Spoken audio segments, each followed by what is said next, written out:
Let's move on to Module 3, Corporate Governance Framework. What do you know about Corporate Governance Framework? To serve the interest of shareholders and other stakeholders, RBC's corporate governance system is subject to ongoing review, assessment, and improvement. The Board of Directors proactively adopts government policies and practices designed to align the interest of the board and management with those of shareholders and other stakeholders, and to promote the highest standard of ethical behavior and risk management at every level of the organization. An example of a corporate governance framework can be seen in the basic proprietary limited company. In this situation, the enterprise has a board of directors who have responsibility to their stakeholders, their customers, and the government, both state and federal. These responsibilities are defined in their contrast and codified in legislation, including the Corporations Act and industry-specific acts, and assessed with regard to the expectation of the stakeholders. These expectations are then delineated in the governing documents of the enterprise, such as constitution, trust deed, or shareholders' agreements. What do you know about board committee? The board is responsible for the overall stewardship of RBC. Directors are elected by shareholders to supervise management of the business and affairs of the organization with the goal of enhancing long-term shareholder value.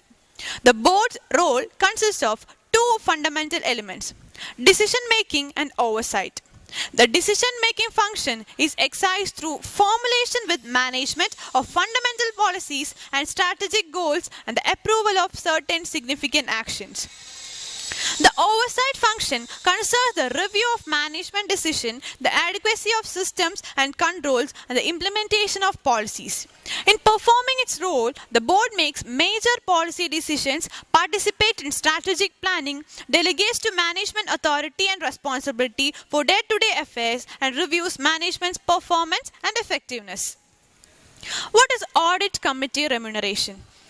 Management of RBC is responsible for the preparation, presentation, and integrity of financial statements and for maintaining appropriate accounting and financial reporting principles, policies, internal controls, and procedures designed to ensure compliance with accounting standards and applicable laws and regulations.